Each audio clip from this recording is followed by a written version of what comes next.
Sekarang kalau mau menikah, bagaimana caranya kalau orang tidak pacaran? Ada rahasianya. Ada 3 poin besar di dalam hukum fikih kita. Tanpa pacaran bisa nikah, bisa tahu siapa dia. Gak perlu saya buka jilbabnya lihat rambutnya, gak perlu harus tes dulu, cek dulu, pacaran setahun gak perlu. Gimana caranya? Itu sudah hukum syar'i Allah turunkan dari langit. Ada 3 hal yang mendasar, ibu-ibu boleh lakukan, bapak-bapak boleh lakukan. Yang pertama, melihat sesuatu yang menarik dari calon pasangan kita, dan tolok ukurnya wajah dan telapak tangan saja. Itu hukum syar'i begitu. Wanita kalau dinazar dilihat wajah dan telapak tangan, itu tolok ukur. Kata ulama fikih, ini ilmu fikihnya ya, bukan dari saya. Hukum agama menjelaskan wajah itu memberikan simbol dari kepala sampai ke perutnya, dan telapak tangan memberikan simbol dari kemaluan sampai ke kakinya. Itu sudah rahasia umum di kalangan para ulama. Artinya hukum bukan rahasia lagi ya, hukum agama begitu. Kata Nabi SAW, lihatlah sesuatu yang menarik dari calon pasanganmu. Dan Nabi SAW menyuruh boleh melihat wajah dan telapak tangan. Itu tolok ukurnya saja.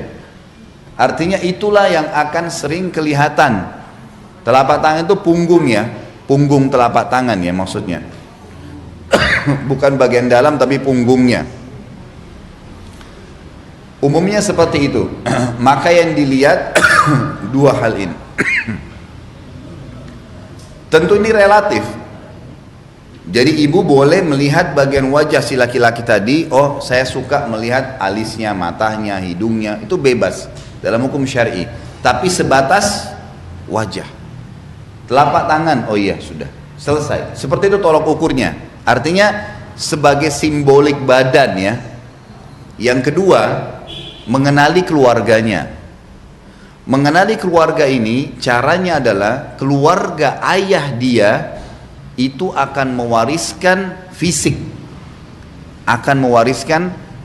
kepada anak keturunan kita nanti. Keluarga ayah ya. Jadi kalau keluarga ayah itu tinggi besar badannya, keluarga ayah dia akan begitu keturunan kita. Enggak, ini secara global bu. Kita jangan ambil gini, kita kalau nilai sesuatu jangan substansial, nggak bisa.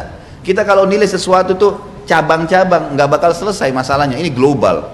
Kalau orang semuanya ya di Indonesia umumnya makan kerupuk, enggak semua, memang enggak semua, tapi umumnya orang makan. Ini global, sifat global. Yang keluar ini pengecualian, gitu kan? Jadi saya bicara masalah global. Ini hukum syar'i begitu.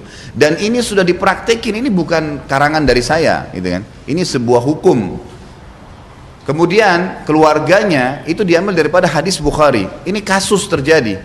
Ada sahabat kulitnya putih, laki-laki, istrinya putih.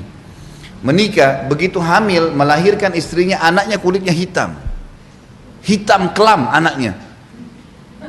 Hitam kayak orang Afrika, gitu kan? Itu hadis sahih. Lalu si suami spontan, kalau cuman gelap sedikit mungkin ini dia putih, istri putih, ini hitam kelam, gitu kan? Kata si suami spontan, kamu selingkuh. Hadis sahih ini. Kamu pasti selingkuh. Nggak mungkin, saya putih ini, kamu putih kok anaknya bisa begini. Kata istri, demi Allah tidak ada yang sentuh saya kecuali kamu. Ributlah 2 orang ini sampai kepada Nabi Muhammad SAW. Tolong jangan dipotong dulu ya, saya biar cerita dulu. Nanti terakhir pertanyaan, jadi tangkap dulu semua. Jadi akhirnya sampailah berita ini kepada Nabi SAW. Waktu Nabi SAW sampai berita ini, beliau dapat wahyu. Beliau tanya si laki-laki, kamu punya kakek hitam seperti ini nggak? Kata si laki-laki apa? Ada, dan masih hidup orangnya. Kata Nabi, ini keturunannya itu. Artinya apa? Makanya sering kita temukan ibu sama ayah beda wajahnya dengan anaknya. Sering ketemu nggak? Ini dari kakek-kakeknya, dari keluarga, dari pihak ayah, ibu atau ayahnya. Ini hukum ya. Hukum syar'i artinya apa?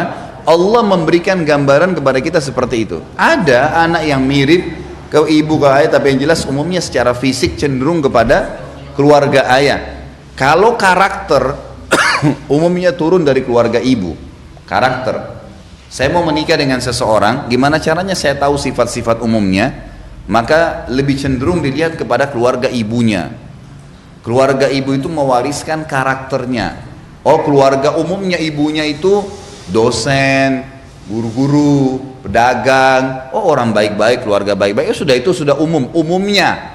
Jangan bicara substansialnya. Umum, secara global sudah begitu. Karena nanti kalau kita bicara substansial, bisa saja anak ini terpengaruh dengan poin yang ketiga. Harus satu sama yang lain berhubungan ya. Melihat fisik, mengenali keluarga, dan yang ketiga adalah mengenali lingkungannya. Lingkungan, dia kuliah di mana, dia kerja di mana. Biasanya kalau bahasa, bolehkah bertanya? Boleh. Hobi kamu apa? Kalau weekend kamu kemana? Oh, saya biasanya ke karaoke, saya biasa ke bar, saya biasa kumpul sama teman saya ke pantai, saya hobi naik gunung, saya ini. Dari situ sudah bisa ditangkap. Oh iya, lingkungannya. Oh, saya kalau weekend saya taklim, pengajian di sana. Kalau azan saya sholat di sini, kan gitu. Lingkungan membentuk. Siapa yang mengatakan? Nabi Muhammad SAW. Ingat, ini majelis ilmu, taklim agama, bukan karangan saya. Kata Nabi SAW, al-mar'u ala dini khalili. Seseorang sesuai dengan agama temannya. Di mana lingkungannya dia. Boleh sebelum menikah kita tanya, kamu bekerjanya di mana? Kamu di bidang apa? Oh, saya biasa, saya kerja rentenir. Misal, siapa kamu kerjanya apa? Oh, saya pemilik hotel. Hotelnya di sana terkenal, tempat itu suka banyak berzinahan. Udah bisa jadi tolok ukur. Ini sebuah hal yang mesti difahamin ya.